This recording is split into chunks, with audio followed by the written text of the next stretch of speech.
You'll laugh at this. Fleet News. The people who run fleets of EVs. You know, some of these people that have a pop at me on here, they've just got one EV. They only know themselves. They only know their own car. Fleets, however, they know different. They know the true cost of EVs. That's why yesterday I showed you that letter from the BVRLA to the government begging for subsidies for used EVs. Cap in hand, because they're blowing a fortune. So here we go. Opinion: the hidden cost of operating EV fleets. Who's it hidden from? It's not hidden from me. So who's it hidden from? 16th of May 2025. What date are we? I think we're the 18th. I thought we were the 17th. Fleet operators are at the forefront of the transport sector's transition as part of the UK's push for net zero. While the government's recent commitment of £120 million to support electric vehicles, EVs adoption is a welcome step. Why? Why do you need to chuck 120 million? there was 120 million when there was between 4.5 billion to 6 billion given away in discounts to shift electric cars last year. 120, it's not even a plaster, is it? It's like, well, it's not a plaster. It's like you I don't know, breaking your leg and somebody saying, "Oh, walk it off." Hey, when I was playing football, I was playing football for the school team once, and I got fouled. I scythed, absolutely scythed. I thought my leg was broken, and I was lying on the floor.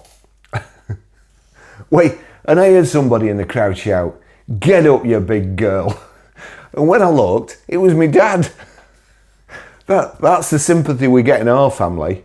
So, 120 million to support electric vehicles. Oh God, is a welcome step. It's not a welcome step. It's neither use nor ornament. Let's be honest. It's nothing. It's just nothing. Fleet operators need to be aware of some of the hidden costs associated with EVs as evidence,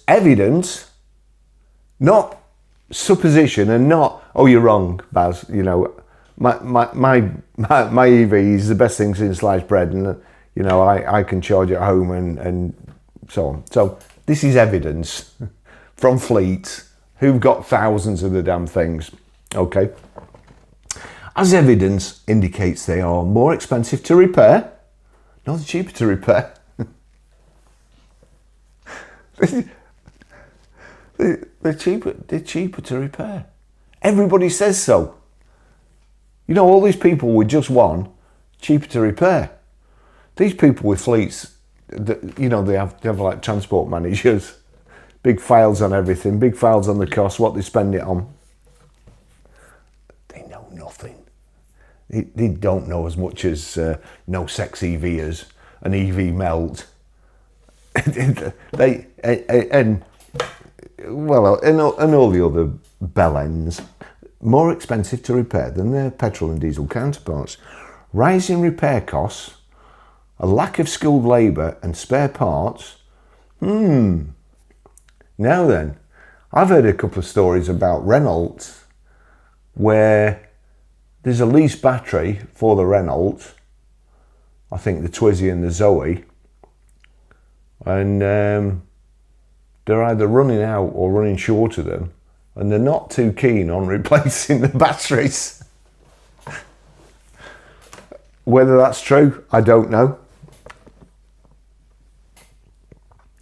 Rising repair costs, a lack of skilled labour and spare parts are becoming major issues for fleets. Without action to tackle these escalating costs, well, that lack of skilled labour is not an escalating cost, isn't it? Lack of spare parts. if they've got no spare parts, they can't charge you for them, can they? So, without action to tackle these escalating costs, greening UK motor fleets could be more expensive than anticipated. It's not more expensive than I anticipated. I knew it'd cost a fortune. Who's anticipating these things? You know, don't use experts. Use people with experience, not experts. All right? Because the experts, they only get the information off people with experience. And then the experts, they don't know how to use it. And they get everything wrong. EVs may offer fuel savings only if you charge at home. Do fleets charge at home? Not during the night, I don't think. You know, if you've got 100 EVs, how many chargers can you have? So really speaking, it's the driver. That's the cost of the driver, isn't it? Not the fleet. It shouldn't come into it. EVs may offer fuel saving, but according to figures from the Association of British Insurers, ABI, you see, the ABI, like, again, let's go back to single users. You've only got one. You could have been driving. You probably have been driving 60 years. Because to be honest, anybody who thinks that driving an EV is nice, it's not. It's just a way of getting from A to B. It's nothing. It's nothing. It doesn't do anything. Don't do anything for me. I don't mind them. A to B, fine. If I want to go for a Raz, I will not go in an EV. I would never think in a million years to go in an EV. Oh, Baz, you're one of those people that likes noise and V8s and that. One of my favourite cars to drive is a 1.4 VW Scirocco manual. I'm not kidding. I drove one of those and I drove it through the country and it was beautiful to drive. Absolutely beautiful. EVs may offer fuel savings, but according to figures from the Association of British Insurers, ABI, EVs are 25% more expensive to repair than internal combustion engine ICE vehicles. 25% more to repair. A new EV battery in the UK costs an average of £7,200 to replace. Unlike petrol or diesel engines, battery damage is difficult to assess, meaning minor accidents can often result in a full battery replacement. According to Thatcham Research, even replacing a simple charging flap on a low-cost EV can cost £2,500. These repair costs are compounded by the fact that specialist parts are expensive and scarce. Why would they be scarce, I wonder? Does anybody know why they'd be scarce? With global trade tensions, supply chain disruptions and rising raw material prices making matters worse, but batteries are getting cheaper. Production costs for EVs are getting cheaper, aren't they? It's all over the place. Price parity. Oh, but hang on a second. I've just remembered something. So they cost more new than an ICE car. After 12 months, they've dropped so much that they actually cost less to buy used than the same model used ICE car that costs less to buy new. But to repair it, they still cost as much as a new EV. So if you need parts,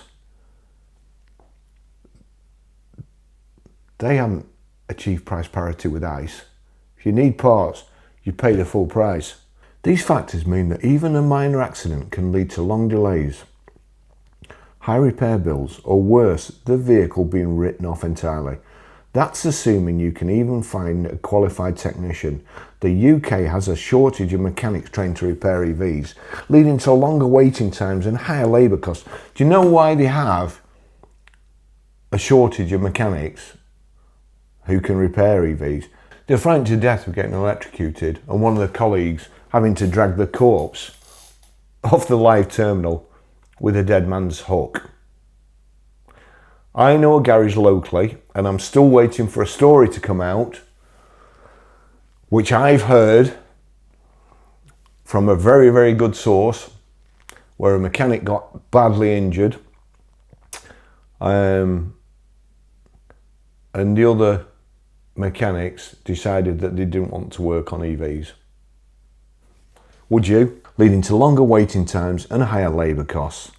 The outcome is clear. Fleets face a costly and unpredictable maintenance burden. These rising costs are also being felt in the insurance market. The average insurance premium for an EV in the UK has soared to £1,344, a 50% increase since last year. EVs are cheap to insure. In many cases, EV insurance premiums are nearly double those of petrol or diesel vehicles. Insurers are having to account for higher repair costs, longer repair times, and a more complex claims process. Another potential risk factor is the recent removal of additional training requirements for heavy electric vans. While this decision may make it easier for businesses to deploy EVs, it could also increase the likelihood of accidents involving drivers who are unfamiliar with the weight and the silence of electric vans.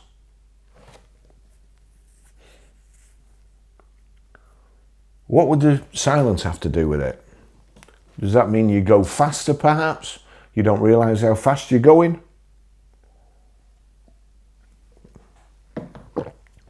Does that mean you think the engine's not running, so you put your foot on the accelerator and shoot into a wall? Or reverse over your colleagues, into the loading bay, off a cliff? What does it mean that? So what needs to happen to ensure that EV adoption remains a viable and financially sustainable option for business? The government has taken important steps to incentivise EV adoption, but it must now ensure there is sufficient infrastructure capable of handling the growing number of EVs on the road. That's not down to the government, is it? If car dealers thought there was money to be made servicing EVs, they'd train them. Honestly, they'd have a master mechanic. They'd have all the equipment. They'd be advertising, bring your EV here. It's not down to the government. Investment in technician training, battery diagnostics and recycling must be a priority to ensure a cost-effective repair ecosystem. Again, the factories, manufacturers, they do training. They have the salesmen down there. They tell them all about EVs, what to say and all the good points.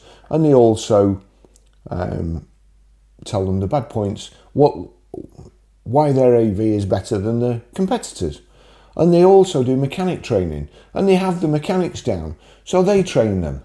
It's in their interest to be able to fix them and fix them quickly. So that's, the only reason that this isn't happening is because either people don't want to go on EV training courses, or the garage doesn't think there's enough money in repairing EVs. If there was, they'd have all the mechanics trained. Manufacturers must also play their part by designing EVs with repairability in mind, ensuring that parts are readily available and affordable. Well, you can't do that. Minimising unnecessary vehicle write-offs due to battery damage or minor repairs must be a priority if the UK is to build a truly sustainable EV market. But these cars come from abroad, most of them. You're bringing them in from China. In fact, just let me have a look at this. Where is it? Where is it? Everybody's on about Chinese vehicles and how good they are and, how cheap they are and this, that and the other. I don't know who this is. Charles W. Boy, let me just go. All in on Tesla, so he's an EV guy by the look of it. Support Tesla and Elon.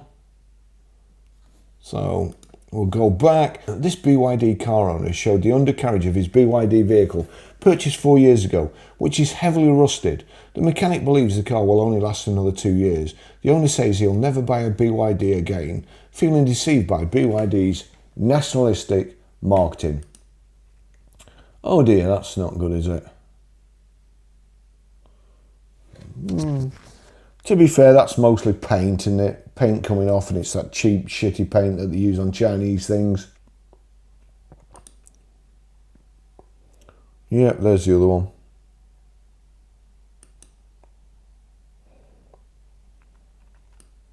In all fairness, those are suspension components. And again, playing devil's advocate here, EVs are very heavy and they go through suspension components like nobody's business. And all those bits there that you can see with the rust on, they'll probably have to be replaced before the vehicle's much older anyway. So No biggie. Minimising unnecessary vehicle write-offs due to battery damage or minor repairs must be a priority. The transition to EVs is essential. It's not. And insurance providers remain committed to playing their part. Well, again, they're not, because they're doubling the insurance premiums. So that's one of the main drawbacks. You've got insurance prices, repairability, cost of the vehicle to start off with, depreciation of the vehicle, range anxiety.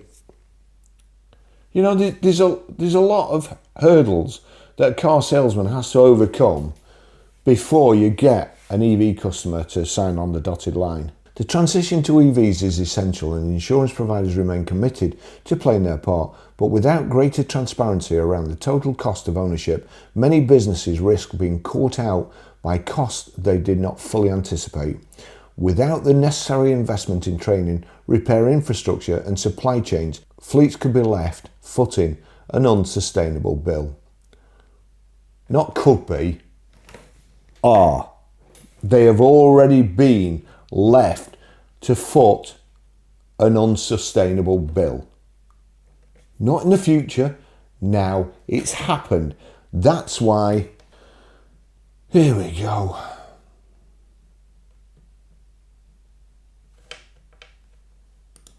Use the MP tool. Like that. Use the MP tool. MP tool. Find my MP. That's him. As I said before, I did it in yesterday's video. Email your MP about used EVs. I write to you as a constituent concerned about support for the used battery electric vehicle market in the UK. This is the British Vehicle Rental Lease and Leasing, the British Vehicle Rental and Leasing Association. They want you as a private to do their dirty work by writing to your MP, to get the MP to raise the issue, to get them. Here we go. What do they want? What do they want? When do we want it? Now. Here you go. All absolute rubbish, I'm afraid. So, you people, you one-offs who say that EVs are cheap to repair, cheaper to run, they're not. They're not. You are the exception, not the norm. The norm is calculated by fleets, where they have all the data together. Unless you're somebody like Cap or Auto Trader